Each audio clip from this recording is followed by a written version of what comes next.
Você já imaginou acordar numa manhã qualquer e descobrir que a pessoa com quem você divide a cama há 15 anos simplesmente desapareceu?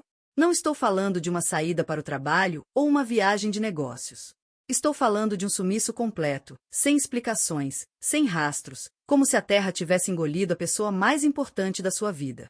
Se você é uma pessoa de bom coração, se inscreva no canal, pois parte da renda que ele nos gera, doamos para a instituição Mão Amiga, onde ajudamos crianças de baixa renda a se alimentarem. Foi exatamente isso que aconteceu comigo numa quinta-feira que parecia igual a todas as outras. Acordei às 6 da manhã, como sempre faço, estiquei o braço para o lado da cama onde meu marido costuma dormir, e encontrei apenas lençóis frios. Pensei que ele tinha levantado mais cedo, talvez tivesse uma reunião importante. Ricardo sempre foi dedicado ao trabalho, então não estranhei num primeiro momento. Fui até a cozinha preparar o café, esperando encontrá-lo lá, lendo as notícias no celular como fazia todas as manhãs. Mas a cozinha estava vazia. Silenciosa demais. Chamei seu nome, e minha voz ecoou pela casa de um jeito que me deu arrepios. Subi correndo para nosso quarto, abri o banheiro, verifiquei o escritório. Nada. Ele simplesmente não estava em casa. O coração começou a acelerar quando notei que o carro dele não estava na garagem. Talvez tivesse saído cedo mesmo, pensei, tentando me acalmar. Peguei meu celular e liguei para ele. Direto para a caixa postal. Tentei mais 2 vezes. Mesmo resultado. Mandei uma mensagem: amor, onde você está? Estou preocupada. A mensagem nem sequer foi entregue. O telefone estava desligado. Aquilo não era normal. Em 15 anos de casamento, Ricardo nunca, absolutamente nunca, ficou com o telefone desligado por mais de algumas horas. Ele trabalhava com vendas, dependia do telefone para tudo. Comecei a ligar para pessoas que poderiam saber onde ele estava. Primeiro, para o melhor amigo dele, Carlos. A voz dele soou estranha quando perguntei sobre Ricardo. Não sei não, Sandra. Não falei com ele desde domingo. Havia algo na forma como ele disse isso, uma hesitação que não consegui ignorar. Tem certeza de que está tudo bem entre vocês? Perguntou Carlos, e essa pergunta me gelou. Por que ele perguntaria isso? O que ele sabia que eu não sabia? Liguei para o escritório dele. A secretária disse que ele havia pedido alguns dias de folga, mas não sabia o motivo. Folga? Repeti, incrédula. Ele não me disse nada sobre folga. Ela ficou sem saber o que responder, claramente desconfortável com a situação. As horas passaram arrastadas. Quinta-feira virou sexta-feira, e nada de Ricardo aparecer ou dar sinais de vida. Sexta virou sábado, e eu já estava desesperada. Pensei em tudo: acidente de carro, sequestro, amnésia, infarto. Cheguei até ligar para hospitais da região, mas ninguém havia dado entrada com o nome dele. Foi no sábado à tarde que encontrei algo que mudou tudo. Estava mexendo nas gavetas do criado mudo dele, procurando alguma pista, algum cartão de visita, alguma coisa que pudesse me dar uma direção. No fundo da última gaveta, entre papéis velhos e canetas que não funcionavam mais, meus dedos tocaram algo que não deveria estar ali. Um papel dobrado, pequeno, amarelado nas bordas. Abri com as mãos tremendo. Era uma folha arrancada de um bloco de notas, com uma letra que não era a de Ricardo. Uma letra feminina, delicada, escrita com caneta azul. Apartamento 502, Rua das Flores 1247. Sábado, 15 horas. Preciso te ver. E embaixo, um coração pequeno desenhado à mão. Senti como se o chão tivesse desabado debaixo dos meus pés. Minha respiração ficou ofegante, meu peito apertou de um jeito que pensei que fosse ter um ataque do coração ali mesmo. 15 anos de casamento. 15 anos de uma vida que eu acreditava ser sólida, verdadeira, baseada no amor e na confiança. E agora estava segurando nas mãos a prova de que talvez eu tenha sido a maior tola do mundo. O papel ainda tinha um perfume sutil, doce, definitivamente não era meu perfume. Observei cada detalhe, a forma como ela escreveu o S do sábado, o jeitinho do coração no final, a urgência implícita na frase "preciso te ver". Quantas vezes ela havia escrito bilhetinhos assim para meu marido? Quantas vezes eles se encontraram nesse apartamento enquanto eu estava em casa, preparando o jantar, cuidando da nossa vida, acreditando que éramos felizes? Olhei para o relógio. Eram 13h30 da tarde de sábado. Se o bilhete estava certo, e se Ricardo ainda estava seguindo essa agenda secreta, ele estaria naquele endereço naquele exato momento. a apenas meia hora de casa, num endereço que eu nunca tinha ouvido falar, vivendo uma vida paralela que eu desconhecia completamente. Comenta aí se você já passou por algo assim na sua vida, porque o que eu estava sentindo naquele momento é impossível de descrever com palavras. Era uma mistura de raiva, desespero, incredulidade e uma dor no peito que parecia que alguém estava espremendo meu coração com as próprias mãos. Fiquei parada ali, no quarto que dividíamos há tantos anos, segurando aquele papel como se ele fosse queimar minha pele. Minha mente começou a trabalhar freneticamente, lembrando de pequenos detalhes que antes pareciam normais, mas que agora ganhavam um significado completamente diferente. As reuniões de trabalho que aconteciam nos fins de semana. Às vezes que ele chegava em casa com um cheiro diferente no cabelo. Os telefonemas que ele atendia no jardim, sempre com a desculpa de que era barulho demais dentro de casa. Como eu pude ser tão ingênua? Peguei as chaves do carro com as mãos tremendo tanto que quase as deixei cair 2 vezes. Rua das Flores, número 1247, apartamento 502. Esse endereço estava gravado na minha mente como se tivesse sido tatuado a ferro quente. Entrei no carro e saí dirigindo sem nem pensar direito no que ia fazer quando chegasse lá. Só sabia que precisava ver com meus próprios olhos.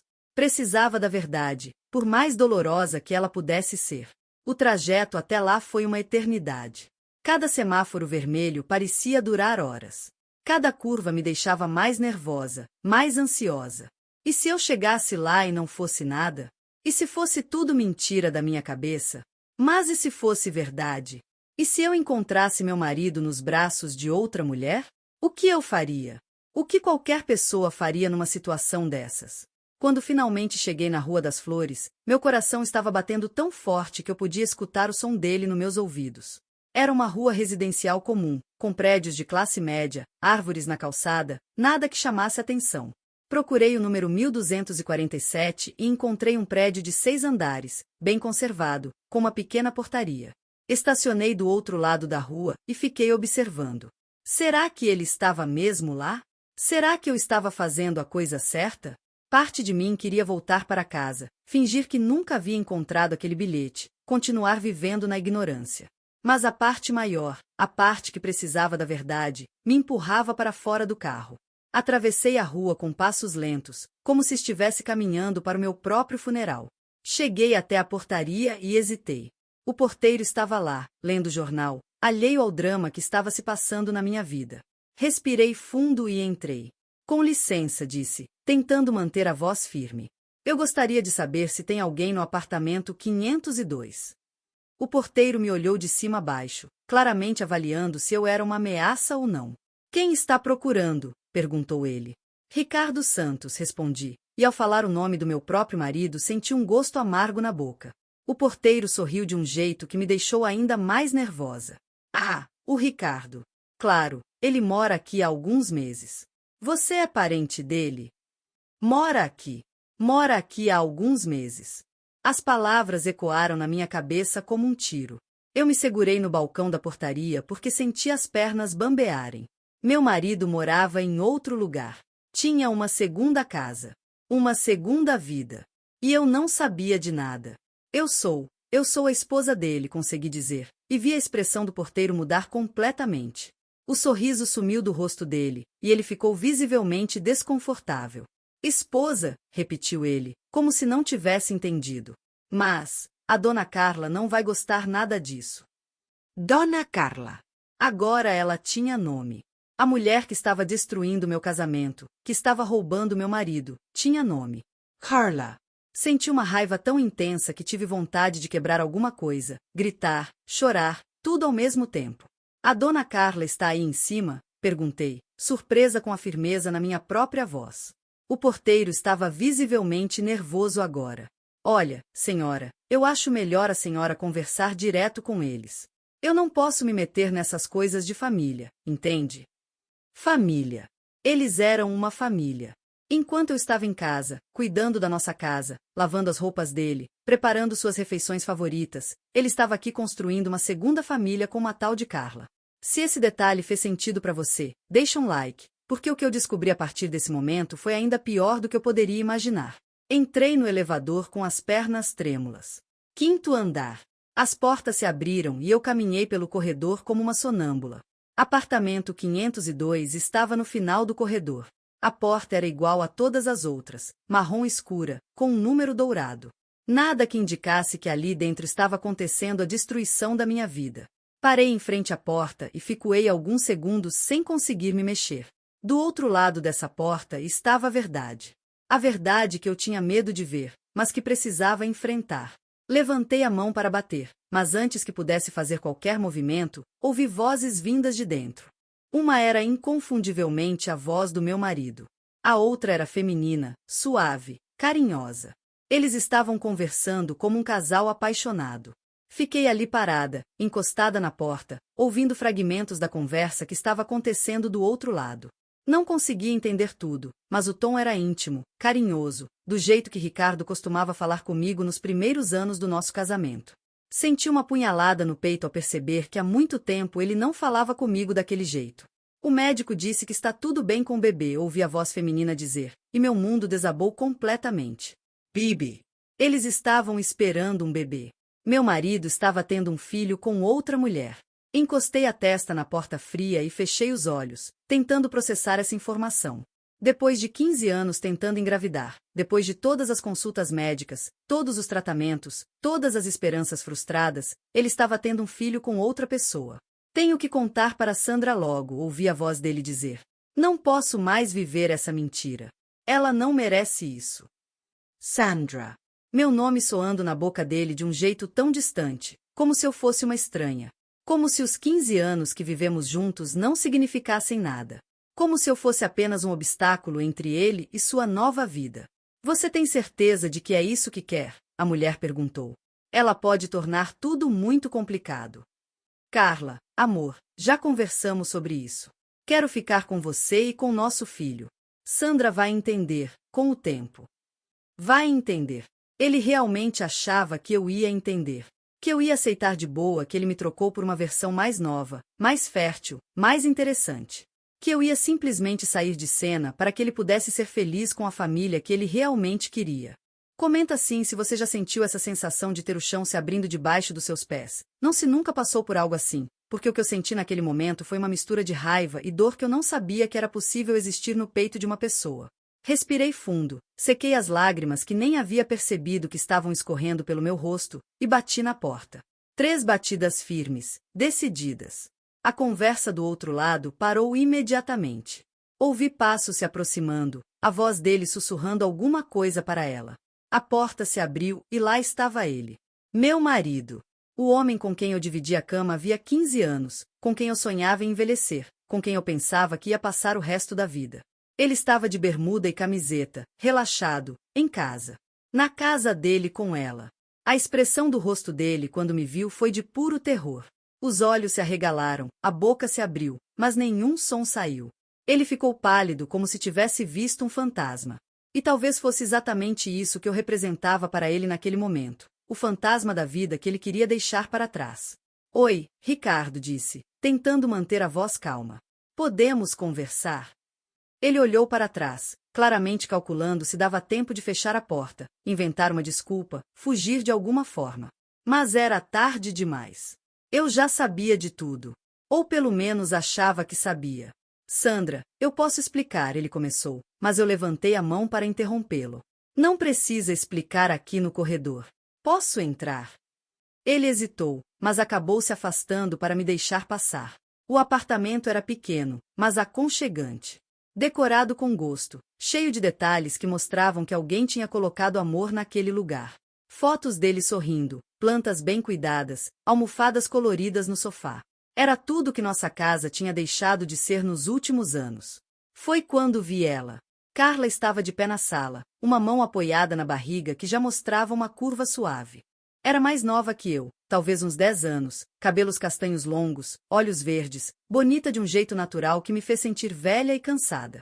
Mas o que mais me chamou a atenção foi a forma como ela olhou para mim, não com culpa ou vergonha, mas com uma espécie de pena. Você deve ser a Sandra, ela disse, e sua voz era ainda mais suave pessoalmente. Ricardo fala muito de você. Tenho certeza de que fala, respondi, tentando controlar o sarcasmo. E você deve ser a Carla. Ela assentiu e fez um gesto em direção ao sofá. Você quer sentar? Acho que temos muito o que conversar. Era surreal. Eu estava sentada no sofá da amante do meu marido, sendo oferecido um café por ela, enquanto ele ficava em pé no meio da sala como um menino que foi pego fazendo algo errado. Se essa situação não fosse tão dolorosa, seria quase cômica. Há quanto tempo vocês estão juntos? Perguntei, decidindo ir direto ao ponto. 2 anos, ela respondeu sem hesitar. Nos conhecemos no trabalho. 2 anos. Eles estavam juntos há 2 anos. Durante 2 anos, enquanto eu acordava todos os dias achando que tinha um casamento sólido, ele estava construindo uma vida paralela com outra pessoa. Durante 2 anos, cada beijo que ele me dava, cada eu te amo que ele falava, cada noite que passávamos juntos era uma mentira. E o apartamento? Ele alugou há 6 meses, Carla continuou, quando descobrimos que estávamos esperando o bebê. 6 meses. Há 6 meses meu marido tinha uma casa secreta, e eu continuava lavando as cuecas dele, preparando o café da manhã, perguntando como havia sido o dia dele no trabalho. Sandra, Ricardo finalmente encontrou a voz. E eu ia te contar. Estava só esperando o momento certo. O momento certo. Depois de 2 anos de mentiras, 6 meses de apartamento secreto, e uma gravidez bem avançada, ele ainda estava esperando o momento certo. Comecei a rir, mas era uma risada amarga, sem alegria nenhuma.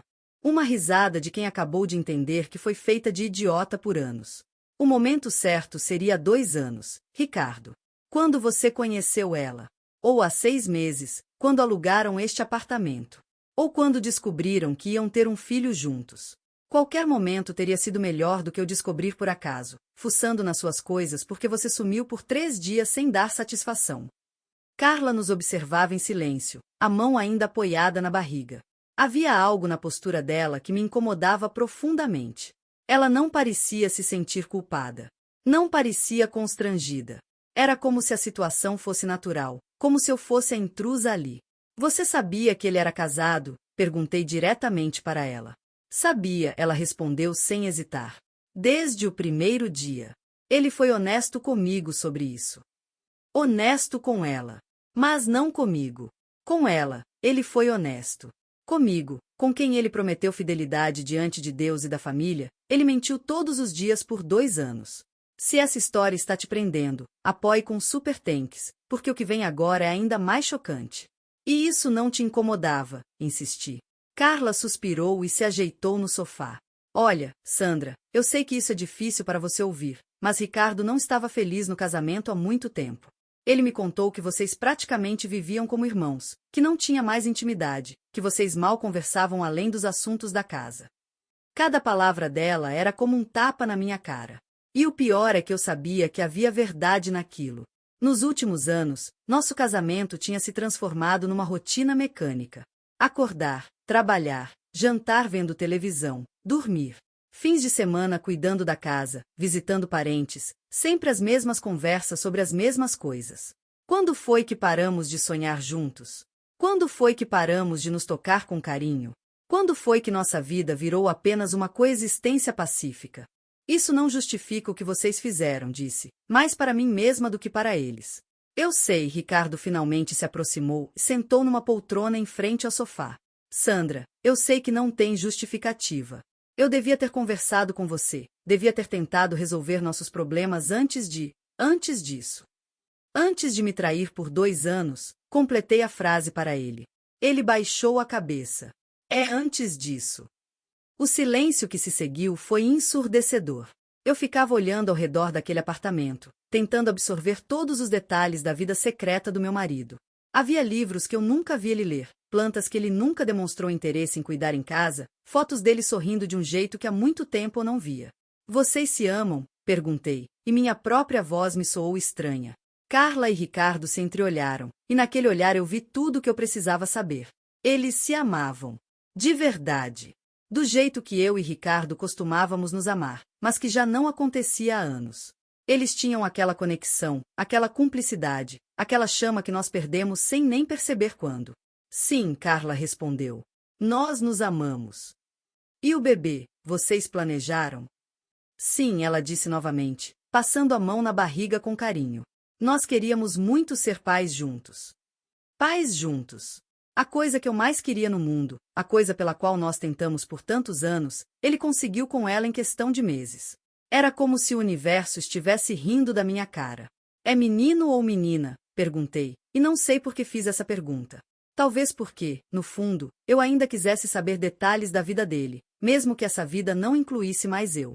Menina, Carla sorriu pela primeira vez desde que eu cheguei. Vai se chamar Helena. Helena. Eles já tinham escolhido o nome. Já tinham uma vida inteira planejada para essa criança. Enquanto eu ainda estava vivendo na ilusão de que talvez um dia nós conseguíssemos ter filhos, eles já estavam preparando o enxoval da filha deles. Sandra, Ricardo se inclinou para a frente na poltrona. Eu sei que isso é muito para processar de uma vez só. Eu sei que você está chateada, e tem todo o direito de estar. Mas eu queria que você soubesse que eu nunca quis te magoar. Nunca foi sobre você não ser suficiente ou qualquer coisa assim. Não ser suficiente. Exatamente como eu estava me sentindo. Como se 15 anos da minha vida, 15 anos de dedicação, carinho, companheirismo, não fossem suficientes para segurar meu próprio marido do meu lado. Então, sobre o que foi, Ricardo? Perguntei. Por que você não terminou comigo antes de começar com ela? Por que você me deixou acreditando que nós ainda tínhamos um casamento enquanto vocês construíam uma família? Ele respirou fundo antes de responder. Porque eu tinha medo de te magoar. Porque eu me sentia culpado. Porque uma parte de mim ainda te amava, mesmo que não fosse mais da mesma forma. Ainda me amava. No passado. Como se eu fosse uma lembrança boa, mas ultrapassada. Como se eu fosse um capítulo da vida dele que havia terminado, mas que ele guardava com carinho na memória. Ainda me amava, repeti, deixando as palavras ecoarem no ar. Mas não o suficiente para ser honesto comigo. Não o suficiente para me dar a chance de lutar pelo nosso casamento. Não o suficiente para me respeitar. Levantei do sofá e caminhei até a janela. A vista dali era bonita, dava para um pequeno parque onde algumas crianças brincavam com os pais. Era o tipo de vista que eu sempre sonhei ter da janela da nossa casa. O tipo de vida que eu imaginava que nós teríamos quando finalmente conseguíssemos ter filhos. Mas essa vida, essa vista, esse sonho, agora pertenciam a eles. Sandra, por favor, Ricardo se levantou também. Deixa eu te explicar melhor. Quando conheci a Carla, eu não estava procurando por nada. Aconteceu naturalmente. Começamos como amigos, conversávamos muito, ela me entendia. Ela te entendia, interrompi, ainda olhando pela janela. E eu não, é isso. Não é isso, ele suspirou. É que nossa comunicação havia se perdido há muito tempo. A gente não conversava mais sobre sonhos, sobre o que queria da vida, sobre nossos medos, nossas alegrias. A gente só coexistia. Virei para encará-lo. E cuja culpa é isso, Ricardo? De quem é a responsabilidade quando um casamento para de funcionar? Só minha. Claro que não. Eu sei que eu também tenho culpa. Por isso estou dizendo que devia ter conversado com você, devia ter tentado resolver as coisas antes de me trair, completei novamente. Carla, que havia ficado quieta durante nossa discussão, finalmente falou. Sandra, eu sei que você não quer ouvir isso de mim, mas Ricardo tentou salvar o casamento de vocês. Olhei para ela com incredulidade. Como assim? Ele me contou que sugeriu várias vezes que vocês fizessem terapia de casal, que tentou planejar viagens românticas, que tentou reacender a paixão entre vocês. Você sempre dizia que estava ocupada demais com o trabalho, ou cansada demais, ou que essas coisas eram bobagem. As palavras dela me atingiram como um soco no estômago porque eu sabia que eram verdade. Quantas vezes Ricardo sugeriu que nós fizéssemos algo diferente, que conversássemos mais, que nos reconectássemos como casal? E quantas vezes eu disse que não tinha tempo, que estava cansada, que podíamos deixar para depois?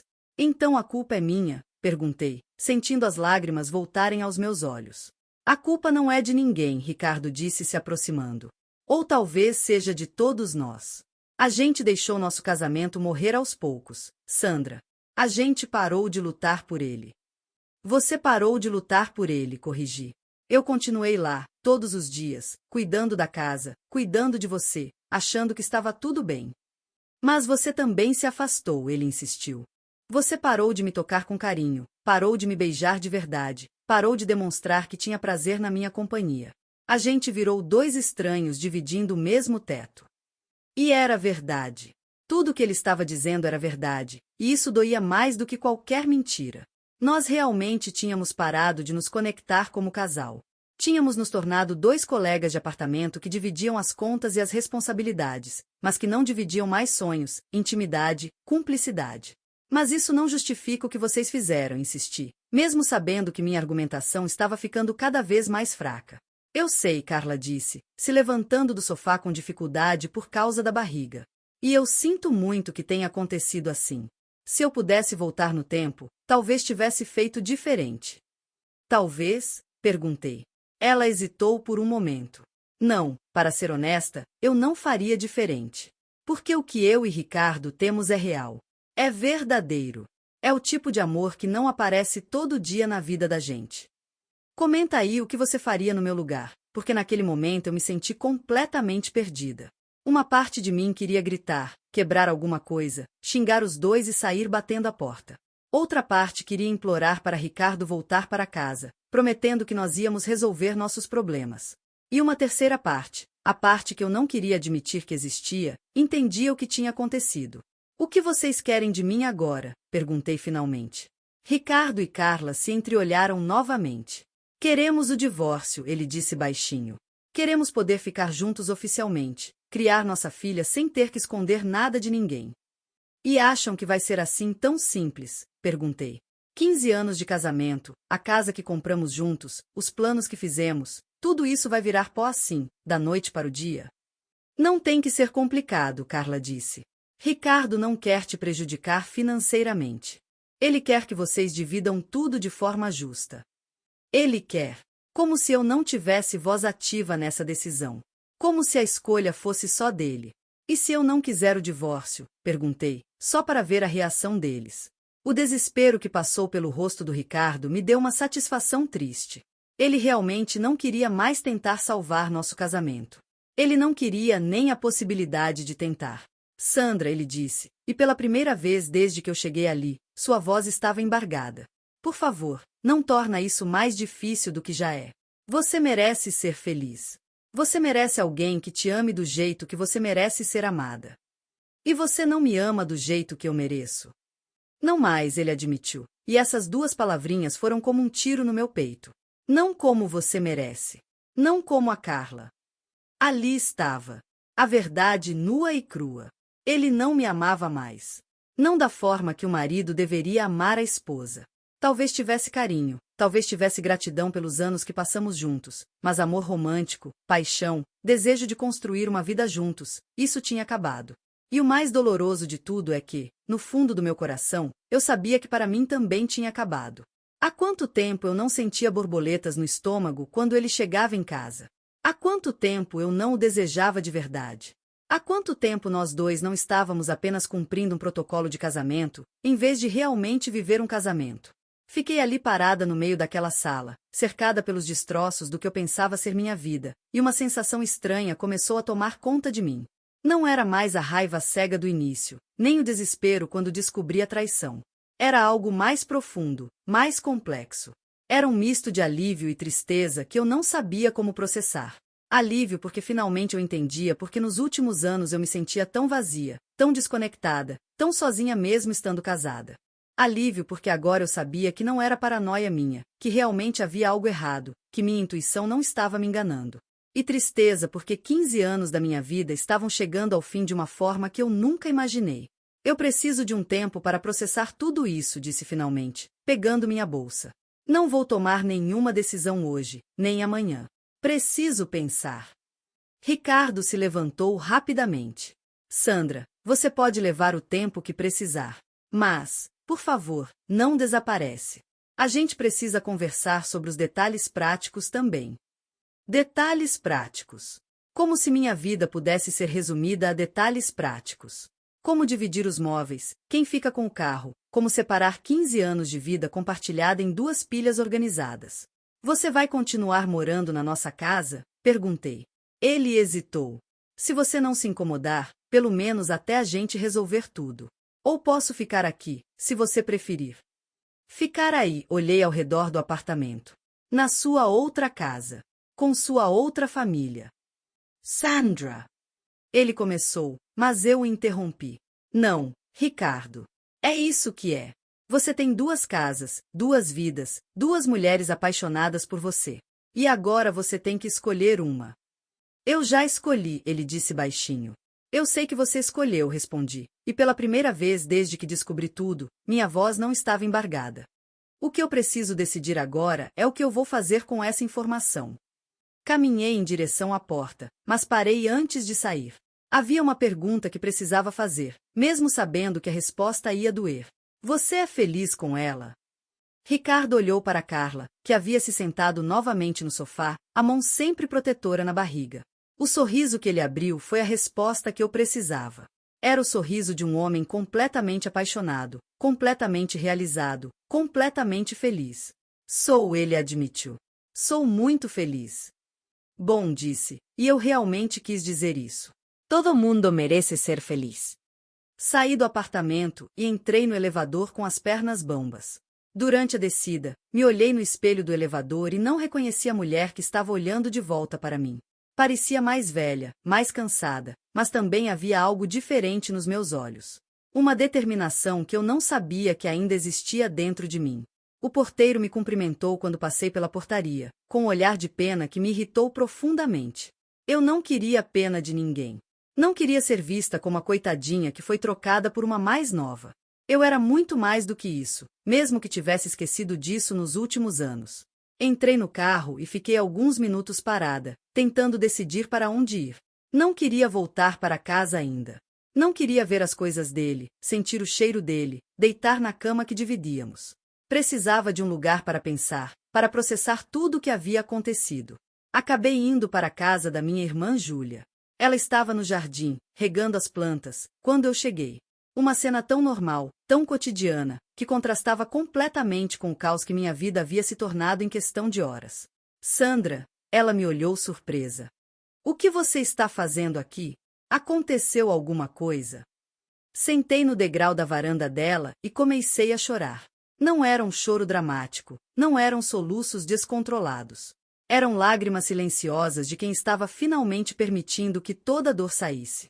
Júlia largou a mangueira e veio se sentar ao meu lado. O que aconteceu? O Ricardo tem outra família, disse simplesmente. Uma namorada, um apartamento, um bebê a caminho. Há 2 anos. Minha irmã ficou em silêncio por um longo momento, processando a informação. Você tem certeza? Eu acabei de sair da casa deles. Conversei com os 2. Vi a barriga dela. Meu Deus, Sandra. Eu não acredito. O Ricardo? Aquele homem que mal consegue mentir sobre ter comido o último pedaço de torta. Era engraçado como as pessoas podem nos surpreender. O homem que minha irmã conhecia, que minha família conhecia, que nossos amigos conheciam, realmente não parecia capaz de manter uma mentira tão elaborada por tanto tempo. Mas as pessoas são complexas, cheias de camadas que nem nós mesmos conhecemos completamente. Eles querem se casar, continuei. Querem que eu aceite o divórcio de boa. E você vai aceitar? Foi uma pergunta simples, mas que carregava um peso enorme. Aceitar significava admitir que meu casamento acabou. Significava começar de novo aos 40 anos. Significava admitir que talvez eu também tenha contribuído para o fracasso da nossa relação. Eu não sei ainda, admiti.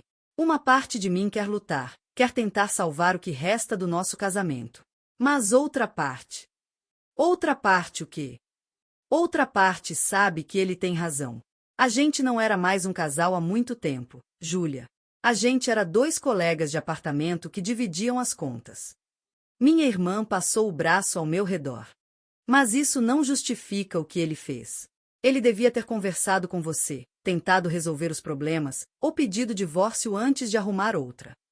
Eu sei. Mas se eu for completamente honesta, eu também parei de tentar. Parei de lutar pelo nosso casamento. Me acomodei na rotina, na segurança de ter alguém do meu lado, mesmo que esse alguém estivesse cada vez mais distante. Se você já passou por algo parecido, comenta aí, porque descobrir que seu casamento acabou é uma coisa. Descobrir que você também teve culpa no fim dele é outra completamente diferente. E as 2 coisas juntas podem destruir uma pessoa ou fazer ela renascer mais forte. Ficamos sentadas ali em silêncio por um tempo, vendo o sol se por atrás das árvores do bairro. Era estranho como a vida continuava normalmente ao nosso redor enquanto meu mundo havia virado de cabeça para baixo. As crianças brincavam na rua, os carros passavam, os pássaros cantavam, como se nada tivesse mudado. Mas para mim, tudo tinha mudado. Sabe o que é mais doloroso? Disse finalmente. Não é nem a traição em si. É perceber que eu estava vivendo uma mentira há tanto tempo e não percebi. É descobrir que a pessoa que eu achava que conhecia melhor do que qualquer outra no mundo era, na verdade, um estranho. Você não é burra, Sandra, Júlia disse firmemente. As pessoas são especialistas em esconder o que não querem que vejamos. E quando a gente ama alguém, a gente tende a enxergar só o que queremos ver. Mas os sinais estavam lá, insisti. As ligações estranhas, as saídas sem explicação, o jeito como ele ficou mais distante nos últimos meses. Eu escolhi ignorar porque era mais fácil do que enfrentar a possibilidade de que algo estava errado. E agora? O que você vai fazer? Era a pergunta de R$1 milhão. O que eu ia fazer? Voltar para casa e fingir que nada aconteceu? Lutar por um homem que já não me queria mais? Aceitar o divórcio e começar do zero aos 40 anos? Cada opção parecia assustadora à sua maneira. Vou para casa, disse, me levantando. Preciso ficar sozinha para pensar. Você quer que eu vá com você? Posso dormir lá hoje. Obrigada, mas preciso enfrentar isso sozinha. Preciso sentir como é estar naquela casa sabendo que ela não é mais o lar que eu pensava que fosse. A viagem de volta para casa foi uma das mais longas da minha vida. Cada rua conhecida me lembrava de momentos que compartilhei com Ricardo. A padaria onde comprávamos pão no domingo de manhã. O posto de gasolina onde ele sempre parava para lavar o carro. O parque onde costumávamos caminhar nos primeiros anos de casados, quando ainda tínhamos assunto para conversar durante 1 hora inteira. Quando cheguei em casa e abri a porta, o silêncio me atingiu como um soco. Era um silêncio diferente do que eu estava acostumada. Não era o silêncio confortável de um lar onde alguém ia chegar a qualquer momento. Era o silêncio vazio de um lugar abandonado. Caminhei pelos cômodos como se fosse a primeira vez que estava ali. A sala onde assistíamos televisão todas as noites, mas onde há meses não tínhamos uma conversa de verdade. A cozinha onde eu preparava as refeições dele com carinho, mesmo quando ele chegava tarde e comia distraído, mexendo no celular. O quarto onde dormíamos lado a lado, mas onde há muito tempo não nos tocávamos com desejo. Nossa casa era bonita, bem decorada, organizada. Mas olhando agora com outros olhos, percebi que ela também havia perdido a alma. Não havia vida ali dentro. Não havia riso, não havia paixão, não havia sonhos sendo construídos juntos. Era apenas um cenário onde duas pessoas representavam o papel de casal feliz. Sentei na cama e peguei uma foto nossa que ficava na mesinha de cabeceira. Era de uma viagem que fizemos para a praia há 3 anos. Estávamos abraçados, sorrindo para a câmera, com o mar ao fundo. Parecíamos felizes na foto, mas tentando lembrar daquele dia, o que mais me marcava era que passamos a viagem inteira sem ter nada interessante para conversar. Foi nesse momento que meu celular tocou. Era uma mensagem de Ricardo. Cheguei em casa. Você está bem? Podemos conversar amanhã. Cheguei em casa. Ele estava se referindo à nossa casa como casa dele também. Como se ainda tivesse direito a esse espaço, a esse título, a essa familiaridade. Como se pudesse alternar entre 2 casas, 2 vidas, 2 mulheres, como quem troca de roupa. Digitei e apaguei várias respostas. Queria mandar ele se danar. Queria dizer que ele havia perdido o direito de se preocupar comigo. Mas no final, respondi apenas: estou bem. Conversamos amanhã. Não estava bem.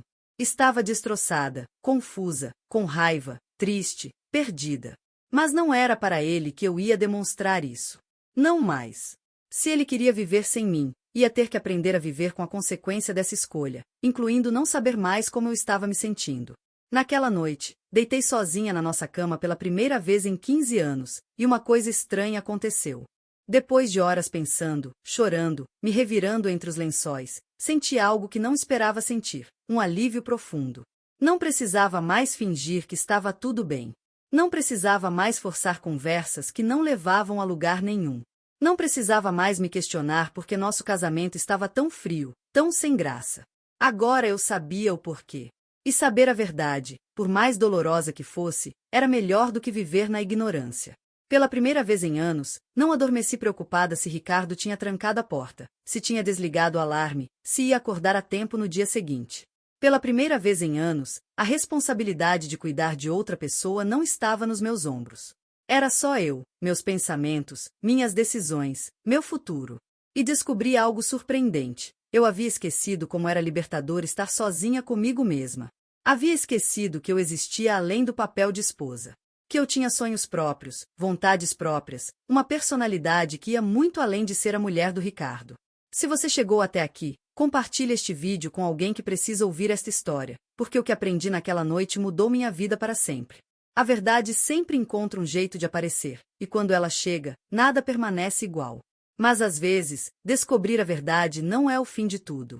Às vezes, é o começo da vida que você realmente deveria estar vivendo. No dia seguinte, acordei com uma clareza mental que não sentia há anos. Sabia exatamente o que precisava fazer. Não ia implorar para Ricardo voltar. Não ia tentar competir com Carla. Não ia me fazer de vítima nem me afundar em autopiedade. Ia fazer algo que deveria ter feito há muito tempo. Ia lutar por mim mesma. A primeira ligação que fiz foi para um advogado. A segunda foi para uma imobiliária. A terceira foi para minha antiga chefe, perguntando se ainda havia uma vaga naquela empresa internacional que tinha me oferecido um emprego há 2 anos, emprego que recusei porque significava me mudar de cidade e Ricardo não quis ir comigo. Por 15 anos, moldei minha vida ao redor dos sonhos, necessidades e vontades de outra pessoa. Agora era hora de descobrir quais eram os meus próprios sonhos. E se essa descoberta assustava Ricardo, Carla ou qualquer outra pessoa, o problema não era meu. A verdade tinha me libertado. E eu finalmente estava pronta para voar.